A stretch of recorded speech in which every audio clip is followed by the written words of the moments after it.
In a recent interview, Tosin Abasi, guitarist for Animals as Leaders, talked about how he came across and discovered Misha Mansoor, guitarist for the progressive metal djent band, Periphery.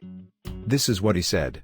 And has the same band members. The drums are interesting. There's the electronic layers. So I evolved my idea of what my solo project would be. I decided to call it a band, and I made a bunch of demos while I was in music school. But I had the Reflex drummer was meant to be the drummer for Animals as Leaders, but he kind of couldn't really make the cut for various reasons. He wanted to play other styles of music. So I shelved it. I moved back to DC, started teaching guitar lessons, and I discovered Periphery. Misha was just like a local guy who was putting songs on MySpace. So did you know you discovered the band before you knew him personally? Actually, it was Bulb. So basically, I was living with Javier. Javier was like, yo, someone told me I should audition for this band. They're from Bethesda, which is like this affluent suburb, right? And he played me the stuff, and I was like, this sounds ridiculously awesome. And then we were like, this is one guy. These are programmed drums.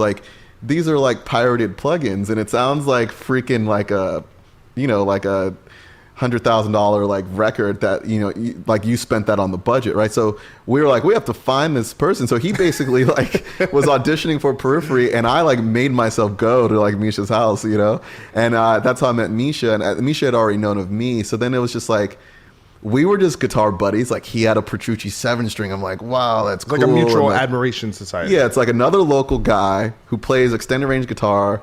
And I remember hearing Bulb and being like, dude, you ever hear a musical idea and you're like, I wish I did that? Or you're like, I totally would have done it the exact same way? Yeah. That's what I heard when I first heard him. And I was just like, this guy's got it. Whatever it is, there's it was Icarus Lives, actually, and it was an instrumental version. And by the time it got to what is now the chorus, I was like, this guy understands. He understands it, So basically, I was just teaching lessons in DC with no real intention of really pursuing music. I actually almost moved to Sweden with this girl I was dating, and I was gonna go to university there. Dude, you and the turtleneck in Sweden, I think, would have gone over gangbusters. Guys, go to Sweden though. Animals as Leaders guitarist Tosin Abasi discussed his decision to leave Ibanez, who was building his new signature guitar, telling Guitar World. Ibanez was down to do it, but the prototyping process just proved to be really lengthy. It's not the fault of Ibanez, it's just the reality of large-scale manufacturing. Also, once you plug something like locking tuners into the actual math of the whole supply chain, you're quadrupling the cost of that particular feature. So things like that made it cost prohibitive to design the guitar exactly the way I wanted, even though we love Ibanez and the great work they're doing. Andy, Steve Vai's marketing director and creator of A Little Thunder Pickups, and I were brainstorming, and he said, why don't you have Frank Falbo, who is a luthier, build your guitars? I'd already commissioned an 8-string fan fret classical from him and worked with him on Fishman's Fluence pickup line, so I knew he was into innovative ideas that actually push the guitar forward as opposed to being arbitrarily different. I knew he was an extremely smart guy who's shown his abilities in very different ways. So the fact that he had the capacity to do the guitars, he's local and we already had a relationship, it was this perfect epiphany moment where I realized I had all the moving parts to take my design and do it the way I wanted. And it turns out I'm even more drawn to the processes of making guitars than I initially thought. Falbo said. It's evolved into a different instrument than Tosin's earlier prototypes, and it offers even more options. In this case, it's 6-string, 7-string, 8-string, multi-scale or straight. There are different color options and different wood options. There will be some set models, but we'll have the ability to add custom features if customers want them.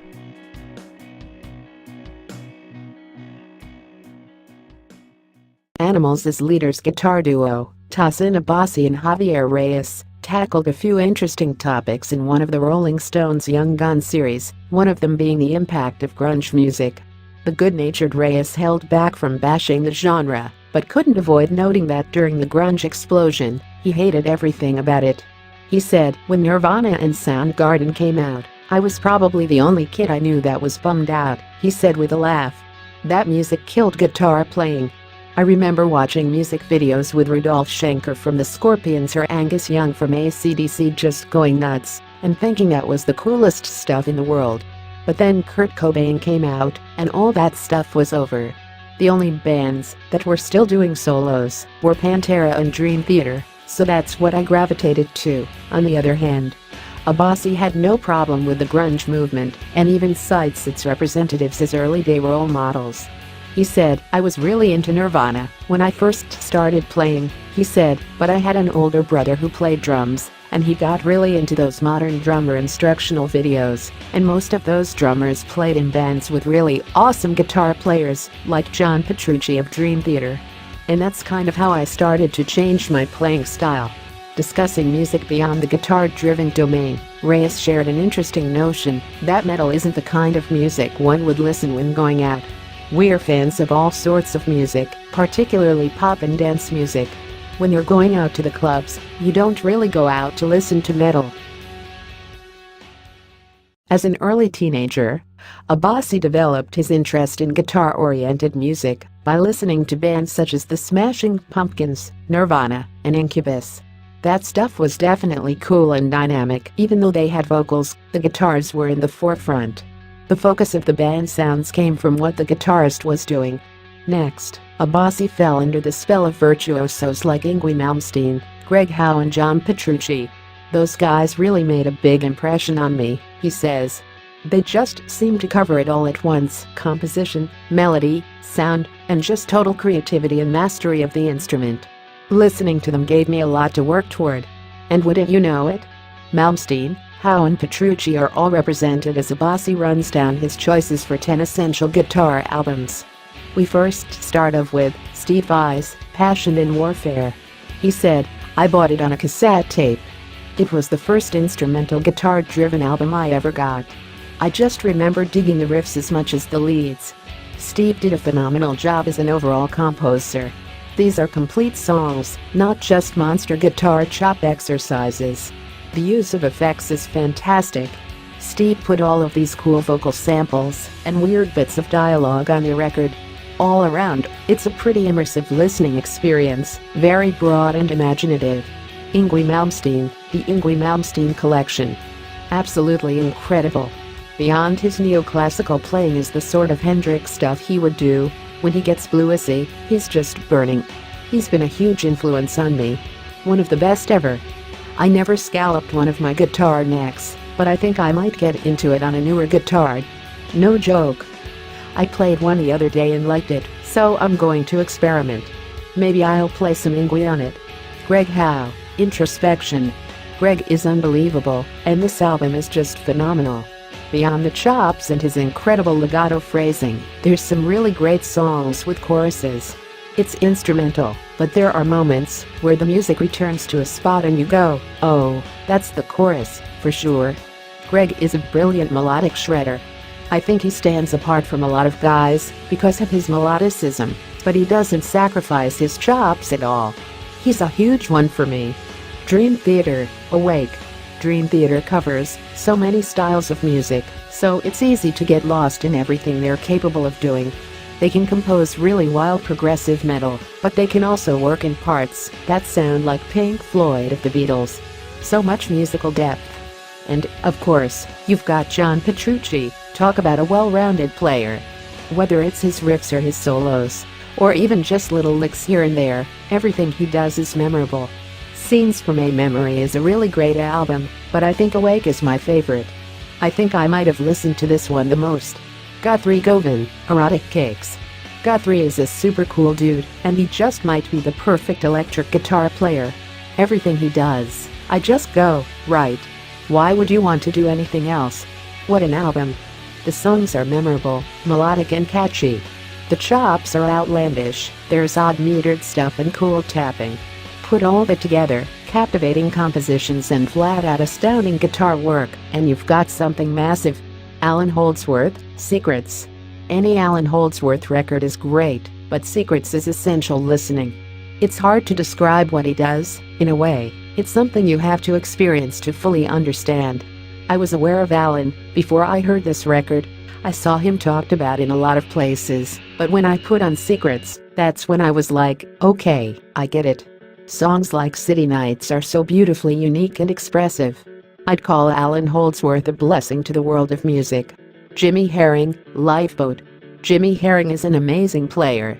I don't know if underrated is a term I can fully apply, because anybody who knows his work loves him. But he's not at the forefront of guitar dudes, so I guess you could say he's a bit underground. His playing is extremely expressive. I think he comes from more of an R&B and blues background, but a lot of his hip, melodic concepts stem from modern jazz. His touch is amazing. He's got the right amount of chops and some really cool phrasing. Kurt Rosenwinkel, The Next Step. Kurt is maybe what some people would call post-bop. It's modern bebop. He has a really incredible sense of harmony, and his compositional skills are pretty high up there. This album kind of did it for me as far as jazz goes. It sealed the deal and made me a full-fledged jazz fan. Kurt avoids a lot of obvious tonalities. He exists in this in-between space of melody. Hearing him motivated me to expand my own playing and get beyond certain cliches. Adam Rogers, Apparitions. Adam is another modern jazz bebop guitarist who also studied classic guitar. He has a really unique sense of harmony, sensational compositional skills and just killer chops. This is a must-listen. I could say, listen to anything by Adam Rogers and not steer anybody wrong, but I have a certain fondness for this album.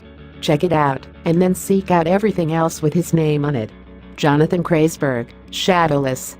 Another great jazz guitarist with great chops and compositional smarts. He's pretty awesome.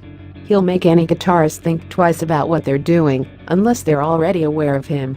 Any record that you could pick up that has Jonathan Kreisberg on it is bound to be a worthwhile experience. I like Shadowless a lot. It's a really surprising listen from start to finish.